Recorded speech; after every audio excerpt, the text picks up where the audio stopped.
Nah, kita mengucap syukur hari ini sudah ada di tengah-tengah kita bersama Bapak Paul dan istri. Hai Pak Paul. Hai, Halo, selamat pagi Bapak Paul Mak. Selamat Sarapang pagi. dan Ibu Marja. Apa kabar? Pagi. Baik, baik, Miss Duma. Iya ya, Puji Tuhan. terlihat dari senyumnya yang memberkati itu ya. Iya, Bapak Ibu, em, Bapak Paul dan Marija boleh mendampingi kita semua hari ini untuk dalam sesi tanya jawab lebih lagi tentang tema yang tadi saya sudah bacakan. Tapi sebelumnya izinkan saya untuk membacakan sedikit tentang profil hidup Bapak Paul Sarapang. Ya, iya, saya akan bacakan ini. Beliau, Bapak Paul Sarapang, memiliki istri Ibu Cik Marija dan memiliki 2 anak.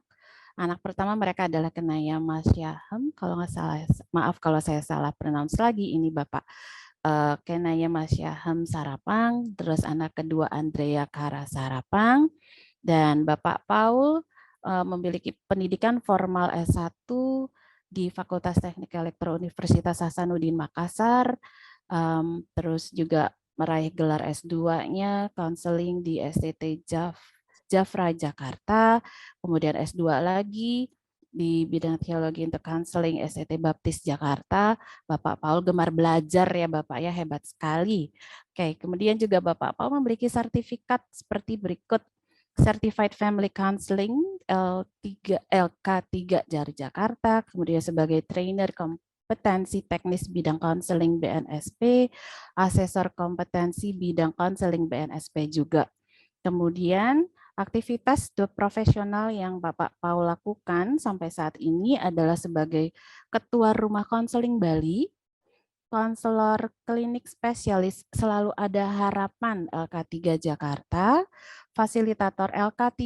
LK3 itu adalah Lembaga Konseling Keluarga Kreatif Jakarta, juga fasilitator The World Needs a Father di Bali, juga masih menjadi konselor di Sekolah Tunas Bangsa Bali. Hebat sekali Bapak. Terima kasih Bapak boleh hadir dan Bapak Paul akan memimpin kita supaya kita boleh belajar lebih dan lebih lagi. Terima kasih Bapak Paul, silahkan. Baik, selamat pagi. Shalom untuk orang tua, wali murid dari SD Tunas Bangsa Gading Serpong dan SD Tunas Bangsa Greenfield. Juga kepada Mr. and Miss, Kepala Sekolah Tim Kepemimpinan, dan guru-guru dari SD Tunas Bangsa Gading Serpong dan Greenfield. Senang sekali bisa bersama-sama dengan Bapak Ibu semua. Tadi Pak Beta sudah menjelaskan tentang prinsip kasih dalam mempersiapkan generasi penerus. Ya, saya tidak mengulang. Ya, tadi sudah dijelaskan secara detail, secara lengkap. Ya, saya hanya memperlihatkan saja dan mungkin poin-poinnya yang akan kita bahas sekarang ini. Ya, tadi dikatakan tentang prinsip kasih, yaitu kasih menurut dunia dan Allah. Nah, Bapak Ibu tadi sudah dijelaskan Pak Beta, bagaimana itu kasih menurut dunia, itu eksternal ya, suasana bagaimana suasana hati kita itu senang bahagia jika dari luar bahagia atau baik, ada pertukaran exchange ya, ekspektasi mengharapkan kasih. Kita punya ekspektasi, kadang orang tua marah kalau anaknya nilai matematikanya jelek. Kenapa jelek? Gitu kan. Dia mau ekspektasinya harus 80 misalnya atau 90. Nah, Bapak Ibu tanpa disadari ya, apabila ini terjadi kasih menurut dunia, kasih eksternal, exchange atau ekspektasi, itu tadi dikatakan juga bahwa mengakibatkan ada rasa takut, ada rasa bersalah, rasa malu, dan juga bisa membuat anak itu mengalami luka, ya, luka batin. Ya, ini guru orang tua SD, seorang ahli perkembangan anak, Jean Piaget, dia menegaskan bahwa anak-anak di bawah 12 tahun itu hanya mampu berpikir konkret, ya, bukan abstrak, sehingga penilaiannya itu berdasarkan pengalaman hidup, apa yang dia lihat, ya. Kadang-kadang kita mengajarkan kamu harus begini, Tuhan ada, harus mengasihi Tuhan karena Kristen dan lain sebagainya. Tapi yang dia lihat orang tuanya maki-maki, orang tuanya tidak mengasihi, orang tuanya sering pukul, ya. Akhirnya terjadi muncul ambivalensi, ya. Katanya orang tua sayang, katanya harus hormat, harus taat. Kok papa mama sering memukul? Kok papa mama marah kalau saya melakukan ini? Ya, padahal, nah ini muncul kadang-kadang ada luka batin sehingga anak-anak ya sulit untuk belajar, susah untuk tidur karena nggak bisa ngapa-ngapain. Ya apa yang ada adalah main handphone, tidur sampai malam, kadang-kadang pagi terbangun kaget dan lain sebagainya. Ini adalah ciri-ciri luka batin. Saya bertemu dengan anak yang sudah SMA, ya sudah mau kuliah, tapi dia marah dengan orang tuanya. Akhirnya dia katakan, kenapa ya saya mengalami penurunan kognitif, ya saya nggak bisa konsentrasi fokus. Ternyata setelah selidik ada luka batin masa lalu sejak dia kecil. Nah, kasih menurut Allah yang tadi Pak Beta sudah katakan, kasih internal, one direction, tanpa syarat, intensional, dilakukan dengan kesadaran. Ini yang diinginkan, ya. Kemudian akibatnya kalau kita melakukan kasih menurut kasih Allah, maka anak akan merasa aman, sukacita, percaya diri. Banyak anak saya bertemu dengan anak SD, dia nggak percaya diri. Karena apa? Ya, mungkin pendidikan yang dia lihat, mungkin di rumah atau dimanapun, dia mengalami ambigu. Dia mengalami hal yang tidak dikasihi secara kasihnya Allah yang diinginkan. Ya, kemudian yang bagian terakhir dikatakan tadi Pak Ben juga katakan bagaimana mempraktekkan rasa kasih, ya praktekkan kasih. Anak akan merasa aman jika ayahnya mengutamakan ibunya. Cintai ibu terlebih dahulu. Ibu mencintai ayah, maka anak akan merasa aman. Dia tahu bahwa ayahnya tidak akan meninggalkan ibunya dalam situasi apapun. Ibunya akan terus mengasihi ayahnya dalam kondisi apapun masalah yang mereka hadapi. Saya yakin papa dan mama mampu untuk mengatasi, ya. Dia akan mempunyai komitmen untuk saling menghargai. Yang kedua, ekspresi ayah pada saat di rumah. Kadang-kadang ayah bilang, saya pulang ke rumah saya lelah, saya capek seharian di kantor. Saudara-saudara, Casey Karsten katakan itu kebohongan yang harus ya bertobat. Coba seandainya kita pulang dari kantor, tiba-tiba misalnya depan rumah ada anjing liar, buru kita mau menggigit. Saya yakin dikatakan bahwa pagar 1,5 meter, 2 meter pun kita bisa loncati. Tetap ada tenaga ekstra di dalam diri kita. Oleh sebab itu, ekspresi kita pada saat kita pulang ke rumah, ekspresi ayah pulang ke rumah, itu menentukan anak-anak merasa aman atau sukacita. Kemudian pembangunan emosi keluarga, ayah bertindak sebagai termostat. Kadang-kadang banyak ibu yang menstabilkan emosi dalam keluarga. Tapi dikatakan bahwa ayah adalah pembangun emosi keluarga. Kemudian membangun komunikasi yang benar. Kadang-kadang kita langsung, kamu apa kabar? Bagaimana ujianmu? Remedi, Ma. Makanya mama suruh belajar, makanya papa suruh belajar. Kita langsung kepada solusi. Tapi tadi Pak Beta katakan masuk ke perasaan. Kamu pasti sedih ya, kamu pasti malu ya dengan ulanganmu seperti itu, dengan ujianmu ya. Ya udah, nggak apa-apa, kamu pasti tidak nyaman. Ya udah. Nah, kalau anak sudah merasa kita pada level komunikasi, maka dia akan pada level yang tertinggi komunikasi total. Dia akan mampu tidak malu menceritakan apa adanya. Kadang orang tua, kenapa kamu nggak mau cerita? Kenapa dia diam aja? Karena level komunikasi kita mentok, mungkin disampai solusi atau hanya basa-basi. Ya, saya kira itu yang menjadi penekanan saya ya tentang apa tadi disampaikan. Selanjutnya kita akan bisa berdiskusi. Silakan, Miss. Baik, terima kasih Bapak untuk penjelasan penjabarannya. Begitu ya, semakin kaya kita hari ini ya. Ternyata menjadi peran orang tua itu tidak mudah. Banyak sekali hal yang perlu kita pelajari, tidak berhenti belajar, begitu ya. Nah, sesi penyampaian materi sudah selesai, begitu. Jadi hari ini sekarang kita adalah masuk ke dalam sesi tanya-jawab. Nah, kayaknya akan banyak sekali nih pertanyaan yang akan disampaikan hari ini. Kalau Bapak Ibu mau bertanya, boleh menuliskan di bagian chat dan ditujukan kepada admin kami. Begitu ya. Kalau sudah ada pertanyaan boleh ditampilkan ya, rekan saya yang jauh di sana. Ya, terima kasih Miss Kesia. Ada pertanyaan saya akan share sebentar. Terima kasih, Mister.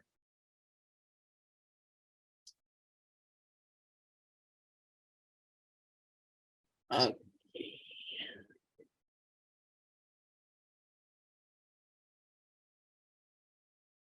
Ya, apakah sudah terlihat share screen-nya? Miss Oke, baru terlihat, Bang. Terima kasih. Saya suka mengancam anak saya agar dia melakukan sesuatu.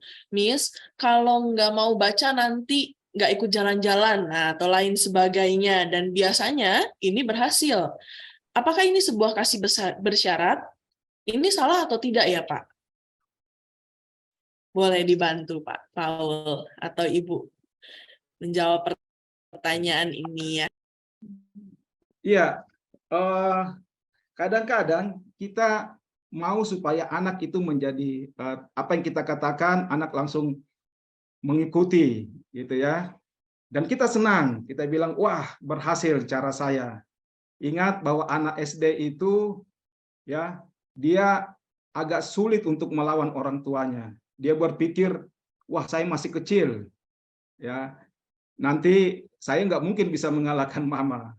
Saya nggak mungkin kalahkan papa. Tetapi tadi sekali lagi, pada saat dia menjadi dewasa, ya, dia sudah lebih besar mungkin daripada SMP atau SMA, ya, mamanya dia lebih besar ataupun dia sama dengan papanya, dia akan mulai muncul itu rasa pemberontakan, ya, karena itu tadi Pak Beta katakan ada kasih timbal balik, ya, ada kasih timbal balik. Jadi jangan kalau kamu baik, papa akan kasih kamu hadiah, kasih ikut jalan-jalan, ya, dan lain sebagainya. Ya, saudara-saudara, perlu anak tahu bahwa apapun kondisi kamu, mama tetap sayang kamu. Apapun yang kamu lakukan, papa tetap mengasihi kamu.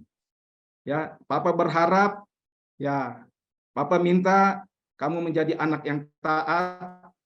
Papa ingin kamu menjadi anak yang berhasil. Ayo, bolehkah kamu belajar dengan baik? Bolehkah kamu melakukan sesuatu yang baik, membaca dan lain sebagainya? Jadi bukan kadang-kadang kita menyuruh anak kita, tetapi yang paling efektif kita meminta, ya. Kita meminta, misalnya kamu diam, itu menyuruh, menginstruksikan, tetapi boleh nggak kamu suaranya diperkecil, boleh nggak kamu lebih menguasai intonasimu. Jadi kita meminta, ini suatu instruksi yang anak akan merasa lebih nyaman. Ya, jadi saya kira perlu kita pelajari bahwa anak akan merasa aman kalau dia dikasihi dengan tanpa syarat. Ya, apapun yang kamu lakukan, papa mama tetap mengasihi kamu. Ya, saya kira itu. Oke, baik. Terima kasih Pak Paul ya. Anak akan bahagia kalau dikasihi dengan kasih tanpa syarat ya. Quote-nya saya ulang. Nah, sambil menunggu pertanyaan yang ada, mari Bapak Ibu saya undang untuk mengisi absensi hari ini yang akan di-share oleh rekan saya. Di situ ada Gading Serpong, lalu ada Greenfield juga. Jadi sambil menunggu, saya kasih kesempatan untuk Bapak Ibu boleh mengisi absensi dulu untuk hari ini, sehingga terdata bahwa Bapak Ibu datang di pertemuan hari ini. Oke, baik.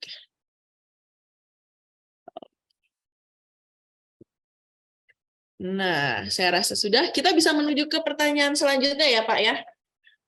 Sesi tanya jawab ini lebih panjang daripada yang sesi penjelasan tadi. Jadi feel free untuk menanyakan banyak hal, mumpung ada yang bisa kita tanyakan ya. Kita tidak berjalan sendiri, tapi kita bersama-sama mendidik anak membangun generasi yang mighty generation. Oke, boleh. Apakah sudah ada lagi pertanyaan, Mister? Iya, ada satu pertanyaan masuk, sebentar saya share. Oh, sebentar. Oke, baik. Sebentar ya, Mister. Sebelum kita menuju ke pertanyaan nomor 2 ini, Ibu Istri mau menambahkan. Silakan, Ibu. Ya, makasih. Menambahkan saja, tadi tuh saya baca pertanyaannya, ada kata mengancam tuh ya. Nah, itu udah serem ya, mengancam gitu. Itu kan seperti kalau kita, biasanya orang yang mengancam merasa lebih kuat gitu ya. Jadi ada menimbulkan rasa takut kepada orang yang terancam gitu. Jadi ya disuruh apa dia, oke, nurut gitu ya. Tapi pada satu kondisi di mana si yang terancam ini merasa bisa lebih kuat gitu kan, nah itu dia akan kembali lebih agresif gitu. Nah itu tadi katanya kan pertanyaannya sudah seperti itu, jadi ada hal yang lebih baik lah yang bisa dilakukan orang tua gitu ya. Seperti itu, Miss. Terima kasih. Baik, Oke, pertanyaan kedua akan saya sharekan. terima kasih Ibu untuk sharingnya. Jadi menyelesaikan masalah ini hari ini tapi menambah masalah di kemudian hari ya Ibu ya. Itu yang kita hindari. Ada cara lain yang bisa kita lakukan. Selanjutnya nomor 2, apa penyebabnya dan bagaimana caranya anak dapat mendengarkan atau perintah ajaran dari orang tua? Iya, penyebab dan bagaimana cara anak mendengarkan perintah. Ya, Bapak Ibu, kalau hubungan antara orang tua dan anak itu baik, ya, saya yakin apapun yang diperintahkan pasti anak akan komunikasi kita, bagaimana hubungan kita dengan anak. Kalau saat ini kita mungkin menyuruh, kita mungkin memberikan perintah kepada anak kita dan anak kita tidak mendengarkan, nah itu yang menjadi warning bagi orang tua. Ada apa? Ya, saya katakan tadi bahwa anak itu pada saat dia marah, dia bukan menjadi pendengar yang baik. Ya, mama, papa katanya harus taat, hormat kepada orang tua, katanya rajin beragama ke gereja, tapi papa mama cerewet misalnya, papa mama sedikit-sedikit marah, sedikit aja, padahal itu hal yang sepele, marah, harus gini, menuntut, terlalu banyak nasihat dan lain sebagainya. Nah itu yang saya katakan tadi, muncul ada luka di dalam dirinya, ada luka batin, ya. Kalau ada istilah inner child, ya, pengalaman-pengalaman yang tidak menyenangkan pada satu waktu kecil, dan ini biasanya terjadi sebelum umur 12 tahun. Nah, ini umur-umur SD, karena pada umur itu anak akan merasa takut, merasa malu, ya, rasa bersalah yang tadi dikatakan Pak Beta, maka ini akan berpengaruh sampai dia dewasa. Ya, misalnya orang tua yang dikritik oleh pasangannya, istrinya, kamu kok tidak seperti si ini, adik kamu kok lebih hebat, nah itu dia marah, ya. Atau anaknya mengatakan kepada bapak kok seperti ini ya, tidak seperti, nah dia marah karena mungkin waktu kecil dia sering dikritik, dia sering dibanding-bandingkan dengan saudaranya dan lain sebagainya.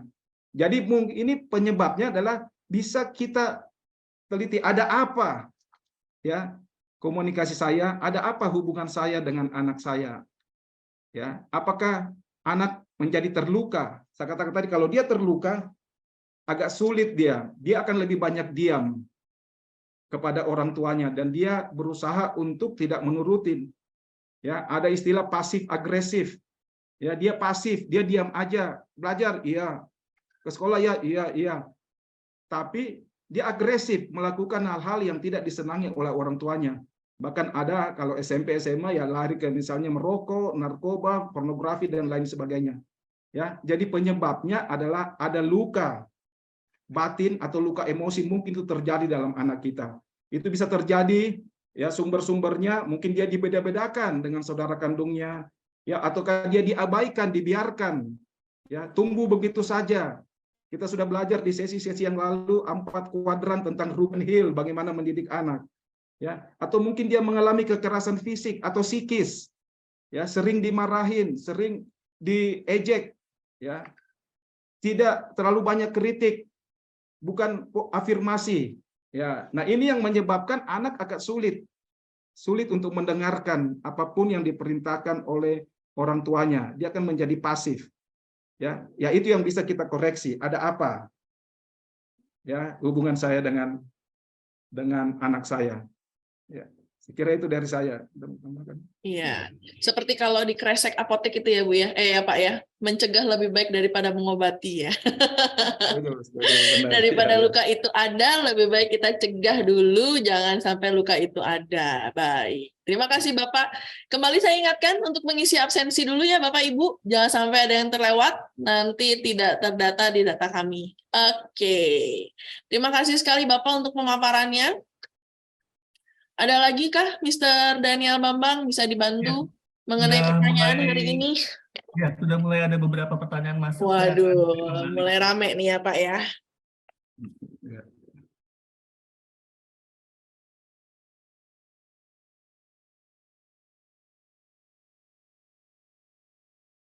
Oke.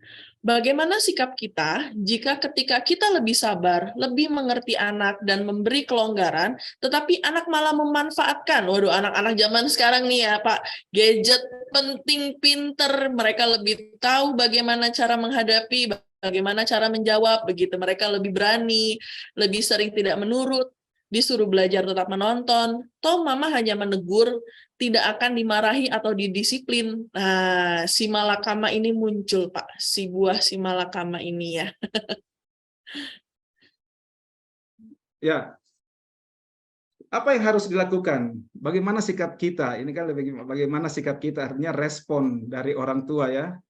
Ketika kita lebih sabar, lebih mengerti anak, ya, memberi kelonggaran, tapi anak malah memanfaatkan. Iya, lebih sering tidak menurut. Disuruh belajar tapi menonton, toh mama hanya menegur, tidak akan dimarahi atau disiplin. Iya, saya pernah mengalami juga seperti itu kepada anak saya. Ya, yang saya lakukan adalah saya panggil dia, ya, kemudian saya katakan, apa sih pengalaman-pengalaman kamu bersama papa yang kamu merasa tidak nyaman?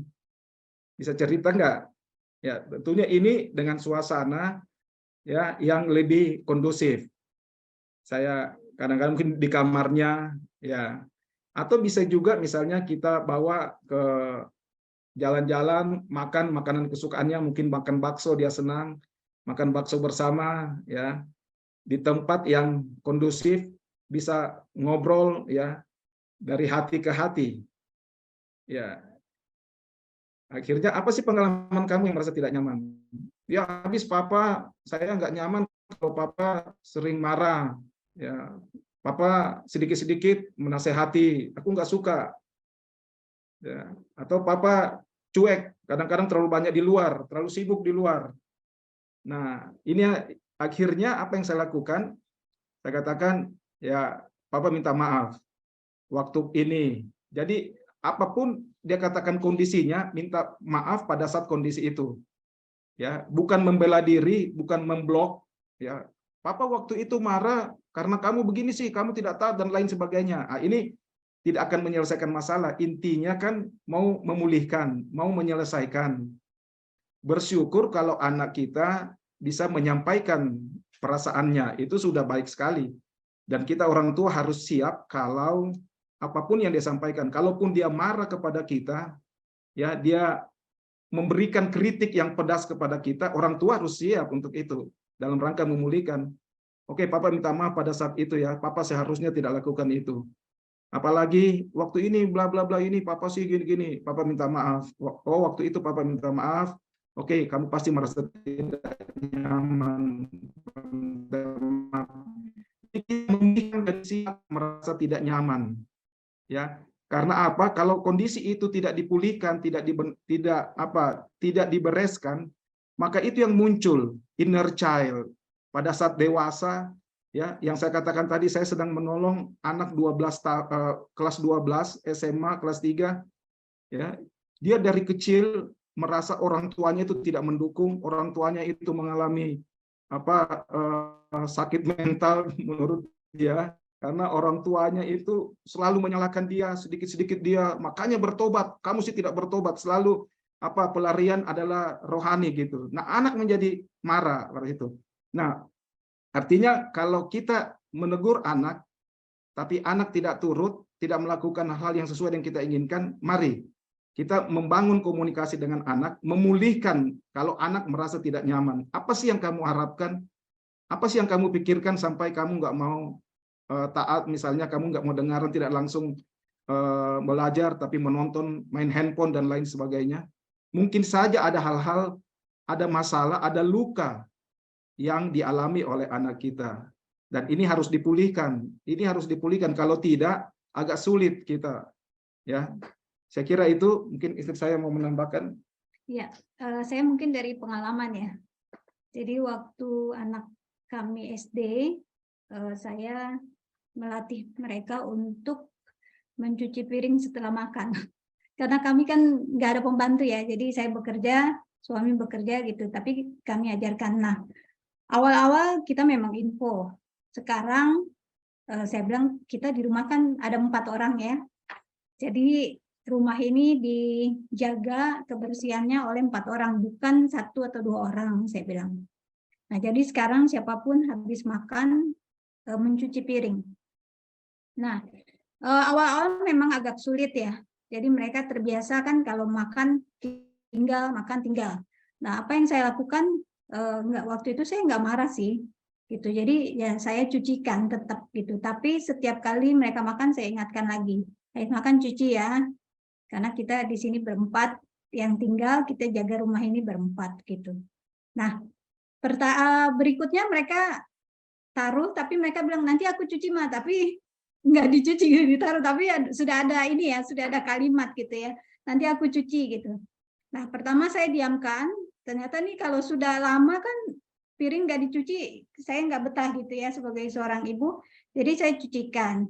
Nah, makin lama ya bisa waktunya tergantung ya, bisa waktunya cepat memang, tapi memang itu perlu waktu. Lama-lama kalau saya cucikan, kenapa mama yang cuci? Udah aku cuci deh. Nah, jadi dia ambil alih gitu. Nah, sejak itu sampai sekarang anak saya bahkan kalau misalkan itu piring saya mereka yang cuci gitu. Kalau misalnya saya bilang bergantian ya, tadi papa kan sudah menyapu, jadi sekarang cuci ya kalian karena mama ada pekerjaan dan sebagainya. Nah, itu terjadi sekarang secara otomatis gitu. Nah, mungkin yang bisa saya katakan di sini, terkadang teladan itu lebih penting ya dari 1000 kata-kata. Nah, memang awalnya mungkin kita udah, aduh ini anak kok dikasih tahu nggak ngerti gitu ya, tapi kita berusaha untuk menjaga ataupun menahan diri juga gitu. Ya, dan saya yakin dengan seperti itu teladan yang kita berikan itu pasti berhasil dibandingkan kalau kita kritik, kamu itu dari tadi udah disuruh jangan nonton, kenapa masih nonton? Nah, kayak gitu-gitu saya rasa itu kurang berhasil ya, bahkan bisa membuat anak terluka dan tidak nyaman gitu. Itu dari saya, terima kasih. Oke, baik. Kuncinya konsisten ya Ibu ya. Konsisten anaknya atau ibunya nih, ibunya nyuruh apa konsisten anaknya jadi nggak nyuci gitu. Jadi konsisten itu perlu mengingatkan terus-menerus, tidak jemu-jemu sebagai orang tua ya. Jadi menghadapi anak yang juga manusia utuh, dinamis, sama seperti kita tidak mudah. Oke, boleh lagi Mr. Daniel, apakah sudah ada lagi pertanyaan Masih ada selanjutnya? beberapa pertanyaan yang masuk, akan segera di-share. Baik.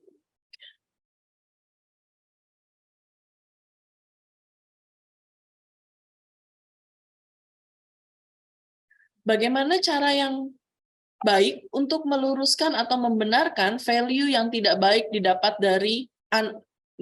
anak dari keluarga besar, misalnya opa-omanya, begitu.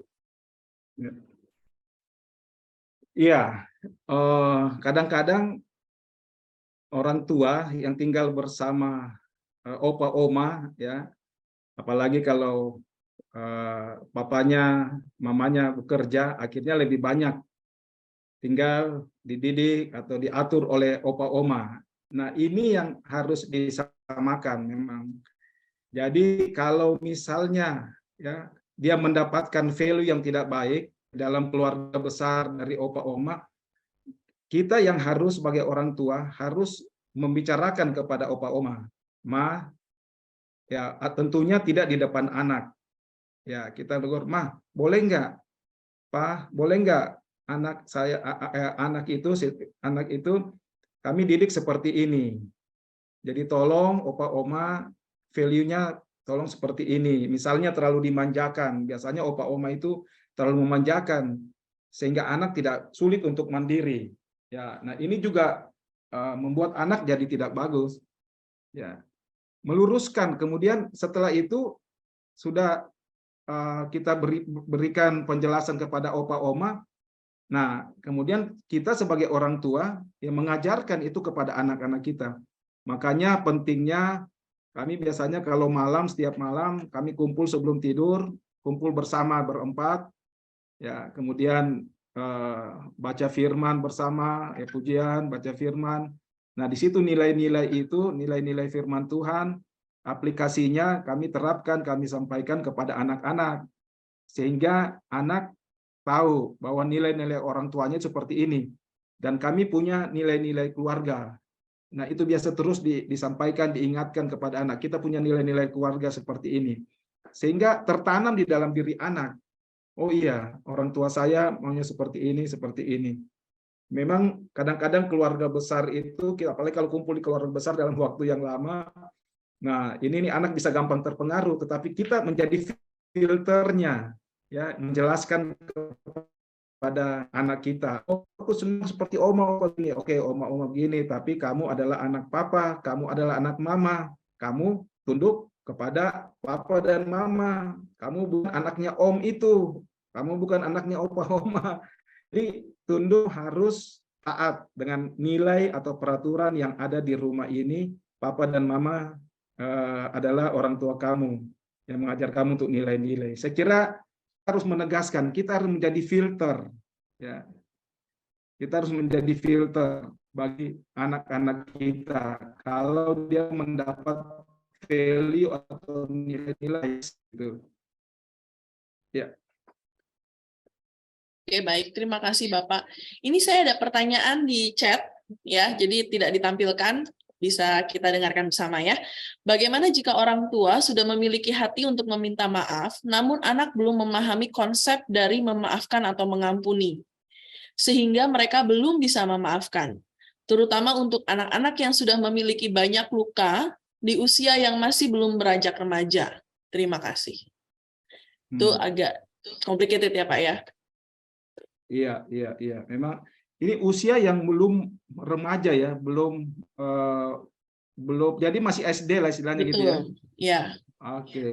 Ya, seperti saya katakan tadi, sebenarnya anak SD itu dia sudah bisa berpikir sudah bisa menerima instruksi yang sistematis.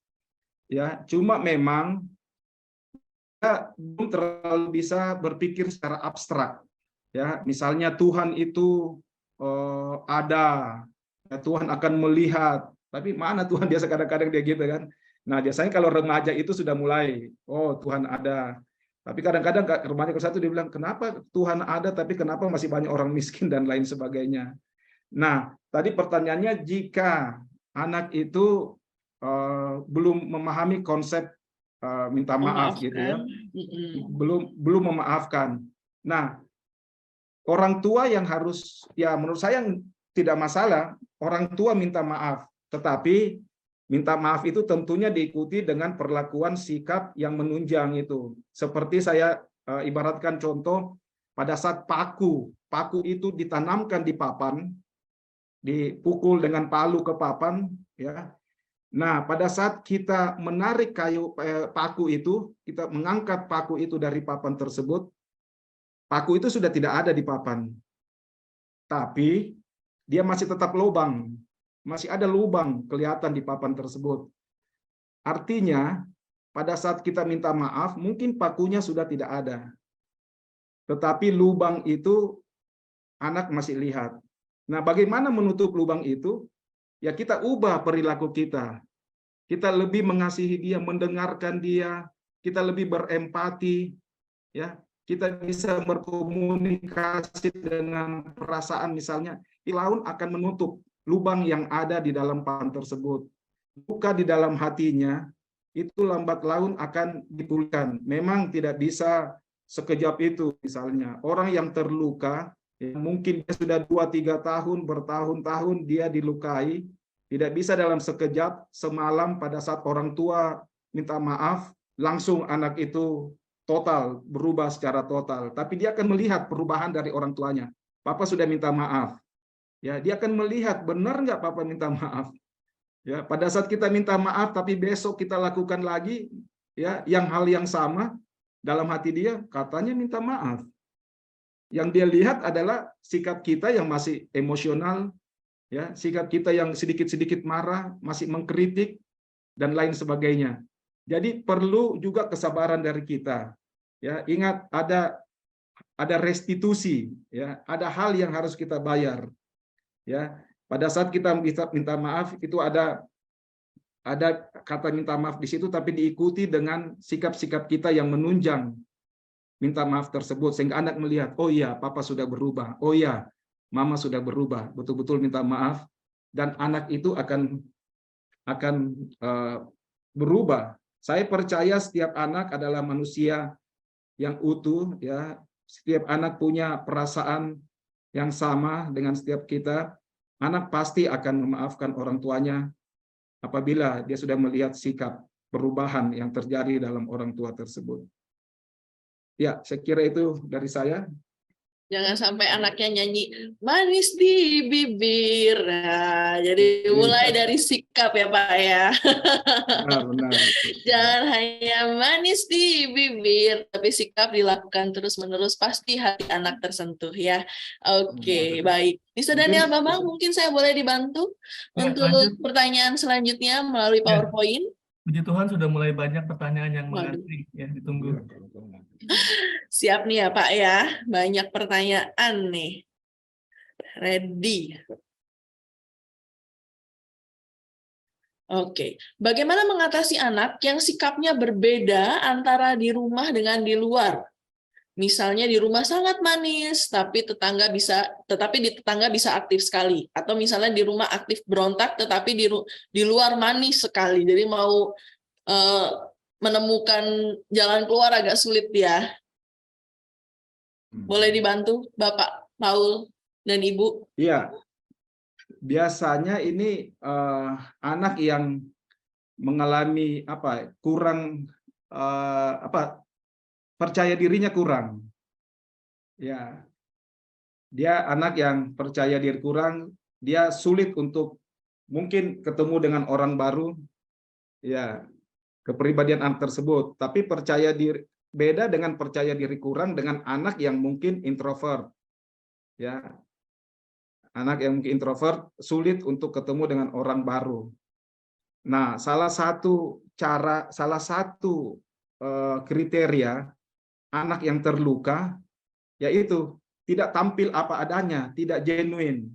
Ya, dia mau terlihat di depan orang dia baik, dia manis. Ya, dia mau dinilai bahwa dia baik. Ya, tetapi sebaliknya pada saat dia di rumah, nah itulah kondisi dia yang sebenarnya. Bahwa sebenarnya dia punya kemarahan, dia punya sesuatu yang mungkin di luar rumah dia sudah tahan, butuh effort, capek dia untuk memoles dirinya dengan baik supaya dia kelihatan manis, tapi sebenarnya dalam hatinya bergejolak.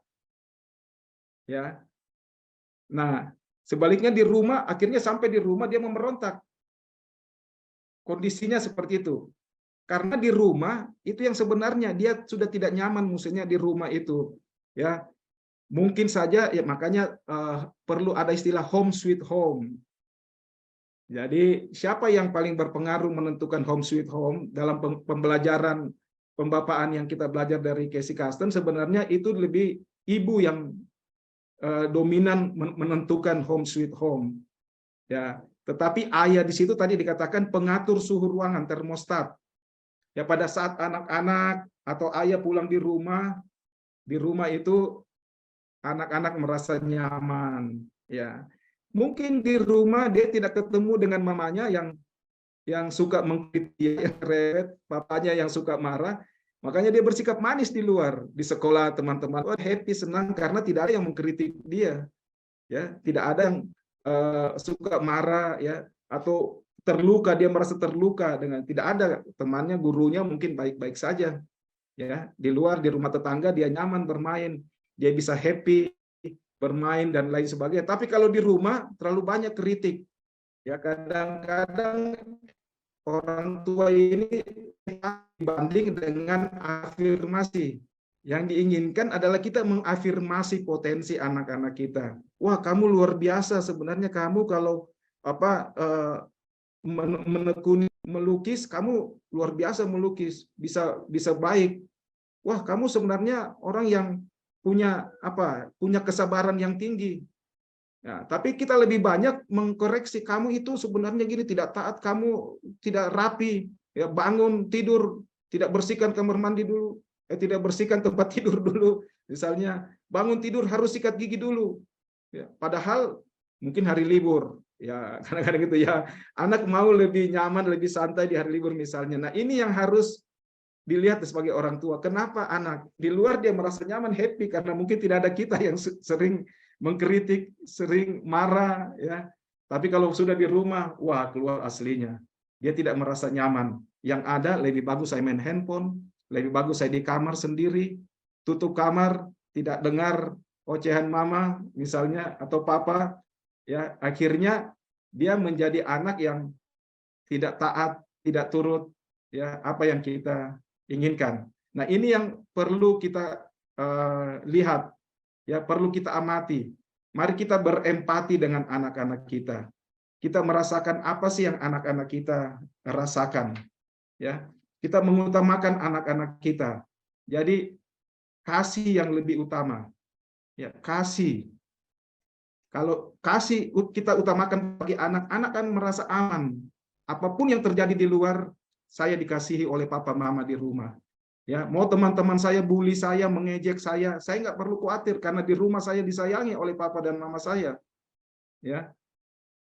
Nah, biasanya caranya supaya anak bisa ngomong, salah satu cara kepada orang tua kalau dia nggak merasa nyaman, bisa aja kita bilang, nak, mama dengar atau papa dengar ada berita, misalnya gitu, berita bahwa anak itu dia marah, bahkan dia pukul papanya, atau anaknya itu marah dari luar rumah, dia tidak senang, selama ini berita ini dia membenci papa mamanya. Ya, nah bisa saja ini menjadi acuan kita. Menurut kamu gimana sih kamu, sikap kamu, perasaan kamu dengan papa mama? Bagaimana menurut kamu? Ya, papa baca di internet, papa baca di luar sana di koran dan lain sebagainya, ada anak yang begini kepada orang tua, yang memberontak, marah, bahkan pukul orang tuanya. Kamu gimana? Boleh tahu nggak sifat kamu? Supaya mama bisa tahu perasaanmu, mama bisa berubah kalau memang ada yang tidak nyaman membuat kamu marah dan lain sebagainya. Nah, ini bisa salah satu cara untuk meredahkan, menolong anak menangani amarahnya. Ya, ini yang bisa kita lakukan sehingga anak bisa terbuka, kita bisa tahu marahnya. Ya, dibanding kalau dia diam aja di kamar dan lain sebagainya, tidak ada komunikasi, kita pikir baik-baik aja. Anak kita nggak ada masalah kok, saya selama ini baik, saya selama ini kasih uang jajan, selama ini belikan apa yang dia inginkan dan lain sebagainya, antar ke sekolah dan sebagainya. Tapi mungkin saja ada hal-hal yang dia terluka dengan sikap kita. Ya, saya kira ini salah satu cara untuk menolong anak kita. Kenapa dia bersikap berbeda di rumah dengan di luar? Ya, Iya. apakah istri saya mau menambahkan? Iya, saya tambahkan ya. Mungkin untuk case yang tadi, saya tidak tahu sih anaknya ini usia berapa atau seperti apa kepribadiannya gitu ya, introvert atau extrovert. Tapi tadi kan dari case itu di rumah dan di luar berbeda gitu ya. Nah, dari sini orang tua menurut saya perlu menyediakan waktu ya, waktu untuk si anak gitu. Apakah ada sesuatu, sering berkomunikasi. Kadang-kadang kita orang tua ya, karena dulu saya juga maksudnya full bekerja.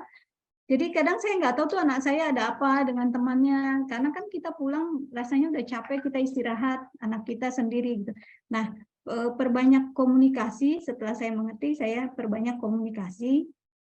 Meskipun awal mungkin dia tidak terbuka, tapi kalau kita sering berkomunikasi secara terbuka, kita yang berinisiatif ya, orang tua yang berinisiatif, karena anak kan belum bisa berinisiatif ya memulihkan. Nah, dari sini orang tua yang berinisiatif untuk membuka komunikasi gitu. Dan saya yakin anak-anak itu nanti akan melihat bagaimana orang tuanya sehari-hari, mereka akan merasa nyaman, mereka akan melakukan apa yang diri dia gitu ya, maksudnya yang otentik tadi, enggak bayang-bayang gitu ya, enggak yang tidak aslinya gitu. Nah, mungkin itu dari saya. Oke, baik. Terima kasih Bapak. Betul ya. Karena Bapak ngomong begitu, saya jadi berefleksi. Ternyata saya bisa survive kemarin dari masa kecil saya karena bully, karena ketika saya pulang ke rumah, saya merasa dikasihi. Betul, itu. Ya. Oke. Terima kasih Bapak untuk pemaparannya. Ada lagi Mr. Daniel Bambang? Iya, pertanyaan selanjutnya ditunggu. Oke. Sambil menampilkan pertanyaan selanjutnya, kembali saya ingatkan untuk mengisi absen Bapak Ibu yang sudah dibagikan di link chat, boleh diisi sambil mendengarkan pemaparan dari Bapak Paul Sarapang. Oke, bagaimana jika hubungan dengan anak sudah terlanjur tidak baik? Wah, bagaimana cara memperbaikinya? Nah, ini orang tua yang rendah hati ya, tahu bahwa hubungannya tidak baik. Bagaimana nih Pak cara memperbaikinya? Ya, seperti saya katakan tadi, sikap kita yang paling penting ya. Bagaimana kita membangun ulang bonding dengan anak kita ya. Perlu dialog, keterbukaan dengan anak kita, menemukan kesalahan, menemukan apa yang membuat anak kita terluka, apa yang membuat anak kita marah. Yang saya katakan tadi, pengalaman-pengalaman ya. Boleh nggak Papa tahu pengalaman kamu dengan Papa atau pengalaman kamu dengan Mama yang kurang baik atau yang menyenangkan, nggak apa-apa, tanyakan yang menyenangkan atau yang kurang baik. Apa sih pengalaman kamu? Nah, kita berdialog dan apa yang diinginkan oleh anak, dari situ kan akan ketahuan anak inginkan apa, ya, apa yang diinginkan ya. Nah, saya banyak bertemu dengan anak-anak, anak SD pun seperti itu ya. Papa Mama selalu terlalu banyak di luar rumah ya. Saya kalau siang sendiri belajar sulit, nggak bisa. Pulang, Papa Mama pulang sibuk lagi. Saya mau nanya sibuk ya. Udah nanti aja. Nah, ini akhirnya banyak diam. Di sekolah dia kurang banyak remedi, anak SD gitu ya. Karena dia berpikir percuma saya ngomong dengan Papa Mama, percuma saya tanya karena tidak punya waktu. Ya, pulang di rumah capek dan lain sebagainya. Anak akan melihat. Nah, tadi kan dibilang ekspresi saat pulang ke rumah, dia akan melihat kita. Nah, yang berikut ya tadi berdialog, berikut adalah meminta maaf pada anak dengan tulus dan sungguh-sungguh yang saya sudah sampaikan tadi. Ya, kalau ada yang dia sampaikan, Papa waktu itu begini, Mama waktu itu terlalu gini, saya nggak suka, saya marah ya. Oke. Papa atau Mama minta maaf dengan hal tersebut. Tulus dan sungguh-sungguh. Tidak perlu memblok, tidak perlu alasan. Ya habis kamu waktu itu suaramu terlalu kencang. Ya habis kamu tidak taat sih. Coba kalau kamu taat. Nah ini kan kasih timbalik duniawi gitu ya. Ingat kasih Tuhan itu ya kasih searah, ya intensional, disengaja, kasih searah, one direction. Apapun yang kamu lakukan, Papa, Mama mengasihi kamu. 18 katakan bahwa kasih itu menutupi ketakutan. Ya, 1 Yohanes 4 ayat 8. Di dalam kasih tidak ada ketakutan. Kasih yang sempurna menutupi ketakutan. Nah, kemudian yang berikutnya adalah jangan menyalahkan anak, tidak menyalahkan anak atau mengkambing situasi. Atau menyalahkan ya atau kamu atau lain sebagainya. Jadi tadi kan itu yang mari kita bangun bonding, kedekatan ya, kita bangun bonding, kita bangun ulang bonding ya, anak ya. Kemudian setelah itu kita berikan bahasa cintanya ya. Kita sudah tahu ada 5 bahasa cinta itu ya. Ya, ada yang pertama anak yang suka give, ya hadiah, yang kedua wama, Yang ketiga fisik, anak yang dirangkul, disentuh, dipegang dia senang. Yang keempat dilayani, ya, dilayani. Dengan yang kelima pujian. Ada anak yang senang pujian. Nah, dari itu setiap orang punya bahasa kasih. Dan setiap orang ada yang paling dominan. Kita bisa perlu tahu anak kita. Anak saya 2, bahasa kasihnya beda-beda. Yang pertama, dia lebih suka give. Kalau dikasih hadiah, wah senang banget. Tapi yang kedua, kasih hadiah ya biasa aja. Ya, tapi yang kedua waktu bersama. Senang dia diajak ngobrol, ya, ngobrol bersama. Nah, ini kita harus tahu bahasa kasih kita apa sih dari kelima ini yang paling dominan. Nah, kita berikan bahasa kasih tersebut ya dengan sadar, dengan terencana dan dengan rutin. Ya kan? Nah, kemudian kita melatih anak kita untuk mengungkapkan perasaannya, ya, untuk curhat kepada kita, untuk menyampaikan isi hatinya. Ya, lebih bagus dia curhat kepada kita walaupun itu kritik daripada curhat kepada teman-temannya. Ya, dan perlu kita tahu bahwa papa mama siap untuk mendengarkan apapun yang kamu mau sampaikan. Sehingga anaknya tahu papa mama siap apapun dalam kondisi apapun. Daripada saya ngomong kepada orang lain, lebih bagus ke papa mama karena papa mama siap. Dan kalau kita misalnya tiba-tiba ada anak mau ngobrol, "Pak, saya mau ngobrol, Mas, saya mau ngobrol." Kita harus siapkan itu dengan baik, tatap matanya. Apa yang kita kerjakan tinggalkan dulu. Mungkin kita lagi menulis atau mengerjakan sesuatu, tinggalkan dulu itu sehingga anak tahu bahwa kita spesial. Kita memperhatikan, kita peduli dengan anak kita. Ya, kita tatap mata, kita perhatian kepada anak kita apa yang dia sampaikan, apa yang dia sedang gumuli, ya, perasaan negatif apa yang dia sedang alami. Nah, ini bisa menolong anak kita. Nah, kalaupun ada mungkin yang terlalu sulit, ya, karena mungkin itu terlalu bertahun-tahun dan kita adalah bagian dari masalah anak tersebut dan anak tersebut sulit untuk pemulihan itu, ya, kita belum siap juga. Ada pihak ketiga, ada yang namanya konselor, ya, konseling, ya, orang-orang yang profesional untuk menolong. Kadang-kadang saya kalau bermasalah dengan anak, bermasalah dengan istri saya sulit berkomunikasi dengan istri saya.